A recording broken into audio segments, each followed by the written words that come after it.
Hickok 45 here. You know, there are a lot of Glock 9mm, lots of different models. Of course, it's always hard to beat this one, isn't it?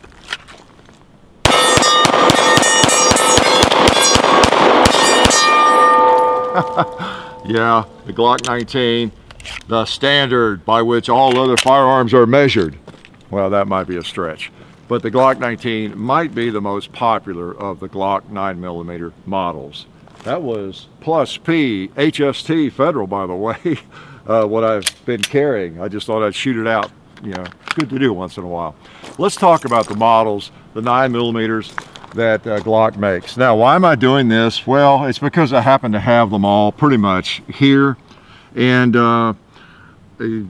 most of the time I have them all here, but there's one in particular that I don't have very often. It's not mine, so we thought we'd just do kind of a rundown on this. And I'm sorry, I'm not doing this with XDs or XDMs or HKs or Walthers or SIGs or Rugers or any of the others. I just would have way too many gaps with those other firearms. But now with Glock, as you might imagine, got most of them. And so look at all that ugly black Tupperware. Isn't that something? Let's put this one up here too. It's clear now. I shot it dry, and these are all empty chambers. And magazines. These are them, okay? And what I wanted to do is just kind of give you an idea, a rundown, because it is one of the most popular polymer handguns, let's face it. And if you're like me, you know, if someone starts talking about like CZs in the models, I start getting dizzy almost, because I'm not as familiar with them. Well, if you're not familiar with the Glocks, then I can help you a little bit here and lay them out, since we happen to have them all here, all right?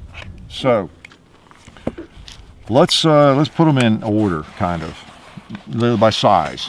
That's what I thought we'd do. And what prompted this was the fact that we have the 17L here. We have a video. It may not be posted yet, but we have done a video with it. I had not done one with it. And so you've got the smallest Glock 43, the 26, the Glock 19, the Glock 17, the Glock 34, the Glock 17L, which is the granddaddy lengthwise, you know, pretty much of the Glocks, okay? And they're all 9mm. Now you could go to a 40 and some of the other calibers, and you could have several as well. But I just happen to have all these in 9mm. And I thought maybe some of you hear these numbers and you weren't quite as familiar with how they are size-wise. It was the main thing I wanted to look at, and we'll talk about a couple other things too. We won't make this a 35-minute video. I say that all the time, don't I? So let's start with the smallest and work up and just kind of give you an idea. I'll point them that way so you can kind of see. And now I'll give you the numbers too on the models and everything here as we move on up the line. And you can see how they compare. This first one is the 17L, the longest. It has over a 6-inch barrel, just barely over 6 inches. That's pretty long, isn't it? And then the next one here is the, with the same opening there, is the 34, which I think it has like a 5.5, 5 3/4 or something inch barrel. You can see the difference there. They're lined up at the back here. And then you have the Glock 17. So if you thought the 17, that third one, was the biggest Glock, no, it's not. There's some big old Glocks. And then the one next to it here is the fourth one, is the Glock 19 I just fired. Then you have the Glock 26. So you see the progression moving downward. Now you notice the 43 on the very end here is the same length as the Glock 26, and grip and everything. It's just that the thickness is different on those, okay? And except for the Glock 43, which is thinner, really all of these are the same thickness, okay? The slides, they're the same thickness. So the biggest difference is in the capacity, the length of the grip, and the length of the barrel and the slide, okay? So you got 17L, you got 34, 17, 19, 26, and then the 43, which hadn't been out all that long. And speaking of that, I guess the 17 was the first one, right? That's all that existed in the Glock universe, in fact, for years. All right, I had one or two of those back when, if you had a Glock, you had a Glock 17. That was the only choice, right? And I don't know if I can actually even do them exactly right chronologically. I think the 19 might have come next. And then I think the 26 and the 27s came out, which was a 40, but this is a 26. And let's see what came out next. Probably the 17L. It may have been some overlap there. It was out pretty early because I had one back in the late 80s. And then the 34 came along, and it kind of cut the market on the 17L to some extent. This is the more popular competition than even the 17L. And then the 43 hasn't been out all that long. Now others, I think I've got all the main sizes of the 9mm. Now I don't have a Glock 18, okay, but it's the same size as the Glock 17. It is the 17 basically, but fully auto capability, select fire. You've seen us shoot one of those, or the 17 converted and everything. And then in the 17L, and maybe even in the 34, I don't think they have maybe had ported barrels at times and that kind of thing, but by and large they're the same size, okay, and same length. I don't think there's been any difference there in length. And then you also, of course, you have some of these chambered in 380, like the 26 that's not available in this country. I forget what the model number is, but it's in other countries they chamber that, and Glock does, in 380. And a lot of people think there's this magical 380 Glock out there that if they just get their hands on one, it's some cool little gun, you know, like this or the 42 or something, but it's in 380. Of course, the 42 is 380, but they don't realize it's just this gun. I don't think they might make it too in the 19 size gun, but those are available in other parts of the planet in 380. But there's nothing special about the size, you know, so they import the 9mm in the 40 and this size gun, okay? So anyway, those are the 6 sizes and basically the 6 firearms that Glock offers in 9mm, at least the ones I'm aware of. You think of another one? I can't. And I thought since we had the 17L here, you know, for a short time, that I would just line them all up here and kind of give you a little bit of a comparison and a rundown on them. I will try not to overdo this here, but now these are the couple that are, you know, for competition primarily. All right, the 34 and the 17L, they're the long ones. Again, there's the difference though. So you may have a 34, a lot of people do, but you know, it's just not as long as that 17L, the long slide. You know, that's kind of a long old gun. And also to help put it in perspective on size, because that's a lot of the focus here. Here's a standard 5-inch 1911, all right? And the 34 is the same size, okay? It was designed to be the same size, all right? For competition, you know, an IPSC, it's got to fit in the box to be a stock gun for limited. And 1911, I think they designed the box around a 5-inch 1911, just like this, and they made this firearm the same size. So if you're ever looking at a 34, you pick it up in a gun shop, and it's an illusion, it really is. When I pick this thing up away from the 1911 and I hold it, I think I would have bet money that it's bigger than 1911, but it's not. Okay, so that's the kind of a frame of reference that might help some of you, especially if you're a 1911 aficionado. All right, so you got the long ones, you got the pretty long ones, you got this one that's pretty good size in a 17, and you get down to a 19, and you get down to the 26 and the 43, which are the same size, except the 43 is not quite as thick. Now, just for brief comparison, this is supposed to be about 9mm, but in my pocket I happen to have a 42. You know, if you want to talk about or look at, I guess, virtually every size Glock makes, you know, at least in length. Okay, there you've got them. Now your 45s and your you know, your 40s, and well, your 45s and your 10s are thicker, you know, and then your 45 gap, they're a little thicker slide-wise and all that. But in terms of length, you know, that's pretty much covers it, right? So that one's hot, so I'm gonna put him over there out of the way. I'll stick him back in my pocket later. Okay, a couple other things while I've got him out here too, that makes any of these polymer wonders interesting, these firearms. And it's not just polymer wonders, but the interchangeability of the magazines. If now you can't use a Glock 26 magazine in any of these others, can you? You just can't. Well, it'll go in, but it won't click and it won't work. But you can always use, how shall I say it, the larger firearms magazine in the smaller firearm, except for the 43. It's a different animal. It's a thinner, it's single stack and everything. But you know, these three, the 17L and that one does have ammo. The 17L, none of them are hot. Okay. The 17L, the 34, and the 17 all use the same magazine. Okay.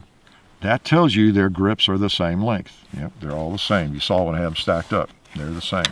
Okay. They're just longer. Same capacity. Okay. 17, 17L, and 34. And so then, of course, the 19 and the 26 have shorter magazines. Think about it. You could use the 17 magazine in the 19 or the 26, right? You've seen me do it. You could use the Glock 19 magazine, which is shorter, in the 19 or the 26. Put it in the 17, it's not going to work. Not going to go up far enough. Okay, that's one of the cool things about them. And most people will carry a Glock 17 magazine like in an off pocket. If I'm carrying a Glock, it's kind of a why not, and I'm carrying an extra magazine, I'll always carry a Glock 17 magazine, either in my pocket or in a pouch or whatever it is. For one thing, it's higher capacity, but for another, it's just easier to manipulate. It's just easier to, you know, make sure I seat it and everything, you know, so, and it works. Or you could carry one of these. That will work in any of the Glocks, any of the Glock 9s, big old 33 rounder, except for the, again, the 43, different animal. Okay, it's a single stack. All right. So just wanted to kind of give you an overview of all of those, and I'm not even going to work the slide on that, so I'll put that back in. All these Glock 17 mags for those three. Again, 17L, 34, Glock 17, Glock 19, Glock 26. Now, that's about it, but let's talk just briefly about each one and the purpose it serves. And this is subjective, of course. Let's start with up here with the big one, the 17L. That's primarily for competition. Okay, it's a big old gun. One of the cool things about these, though, is they're all 9mm, the same thickness on the slide. And look at this old Phobos holster I've got on. Every single one of these will fit in that holster. Okay, that's a big old Glock, but it locks in. As long as you have an open bottom, it fits in there fine. Okay, and that's mainly competition. That could be used for other things. You might just want a 6-inch barrel. You might just want it for a ranged plinker. You may live somewhere where you have to have a 6-inch barrel, or you can't own the pistol or something. So it's fine. It's a great shooter, adjustable sights, and it's not as available, but they become available from time to time.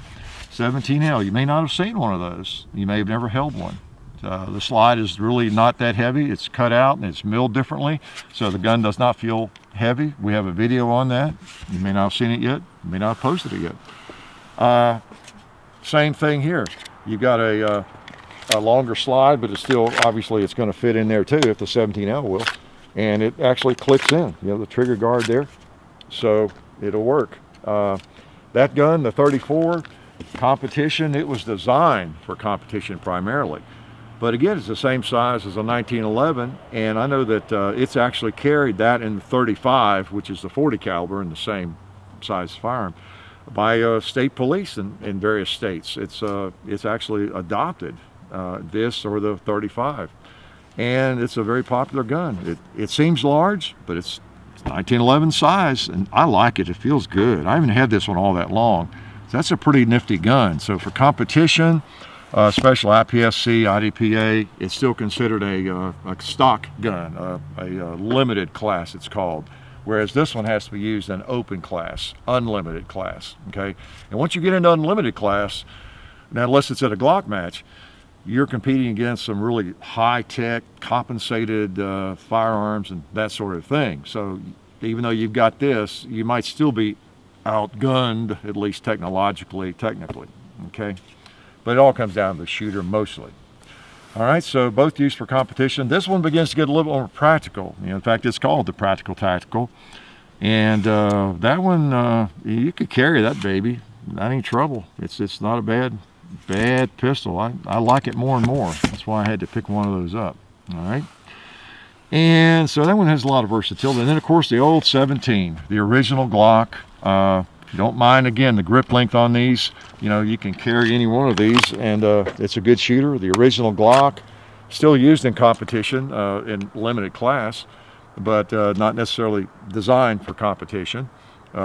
a very common size for a duty gun for, you know, so many police officers out there, either in 9mm or 40. You know, in the 40 it's called the Glock 22. But that size gun right there, that's the one that's so common in police holsters, and militaries are adopting this thing, you know. So no doubt about that.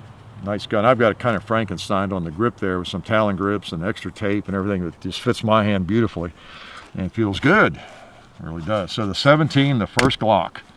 All right, then we move down to the 19. You know about that. That's another one that is probably the most common, I don't know, it might be the most common polymer pistol purchased. You know, if the numbers are even out there, if anybody publishes them, it's probably not even public.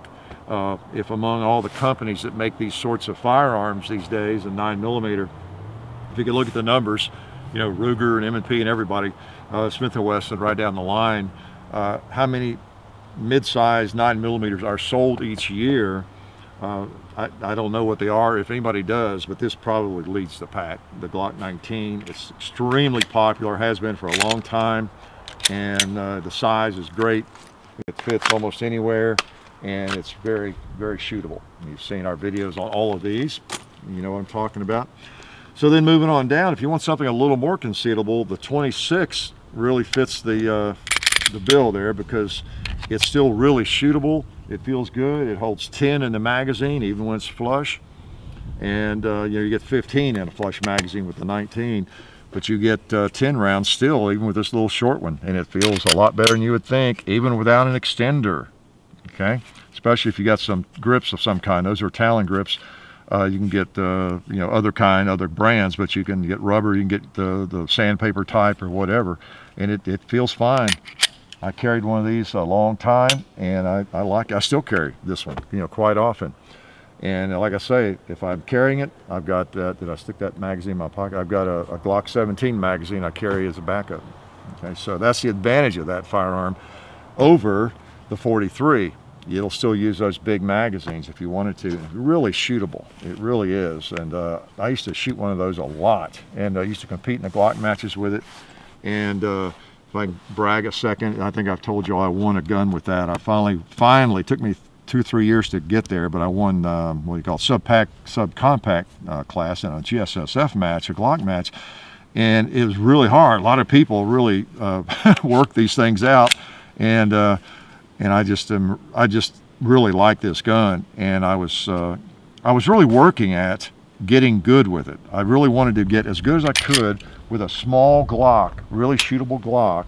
That was kind of my objective there, and so I used to go shoot this darn thing in those GSF matches every year. And then the 43, so that's a great concealed carry. This is maybe one of the ultimate concealed carry pistols that has a little bit of capacity. You could carry it in a holster, works in that same holster, or even a pocket holster. You know, this you could carry in a pocket holster. It's a little bit fat, a little bit heavy. I have carried it in a pocket holster many times, especially in a cargo pocket, or cargo pants, or cargo shorts, you know, where you have bigger pockets. And then the 43, designed for concealed carry, of course, and it can be carried in the pocket, or it can be carried on the waist. Now this is a little loose in this holster because it's not designed. It's designed for the thicker ones. You can see the difference, but of course there's many holsters made for it. So most people probably carry this 43 single stack 9 in a belt holster, but it can be carried in a pocket holster. There's lots of good pocket holsters for it. It holds 6 in the magazine, or if you have a little extension of some kind, you can get a 7th round in the magazine. And great little gun, very popular these days. Okay, so a little bit thinner than the rest of them. That's the big difference. It's a single stack, holds 6 or 7 rounds in a magazine. And so I don't have the Glock 18. I don't have any of the C models. I'm not sure they're still making those, you know, the ported models. They used to make the 17 C, 19 C, I think even the 26 maybe C, I don't know, where they have a port in the barrel and little cutouts. And I'm thinking they might have quit making those. I've never had that much interest in them, so I've never kept up with them. But so I don't have any of the C models, and you know, some of the little variations that have been there along the way in colors and everything else. But since we had the 17L, I thought I'd just line them all up and kind of show you the progression of them. It might be informative to some of you who are not as familiar with the model numbers and the models and what we're talking about when we mention all those various models. So that's kind of the Glock 9mm lineup as far as I know. There's probably one I'm not thinking about, but it doesn't matter. I don't have it anyway. But these are the ones that are, I think, the most interesting and that you're probably aware of. You know what? I was going to shoot one more of them before we left. Let's shoot this big long one. Do I have a magazine? I bet I do. I do. You know what? I put a target up here like an idiot, and I wasn't even going to shoot it. So let's just shoot the thing. All right.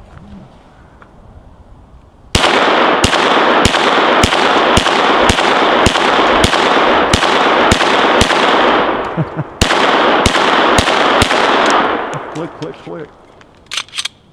Oh, I had a bad round. Okay, gun's empty though. So the Glock 17L, that's the one that's not mine. This one goes back to for an e-gunner auction. So you have either seen the video on this already or you will, okay, depending on when we post that. So anyway, Glock 9mm, I have grown to like the 9mm more over the years, and a lot of agencies, a lot of departments, police departments are going back to the 9. There's such great ammo now.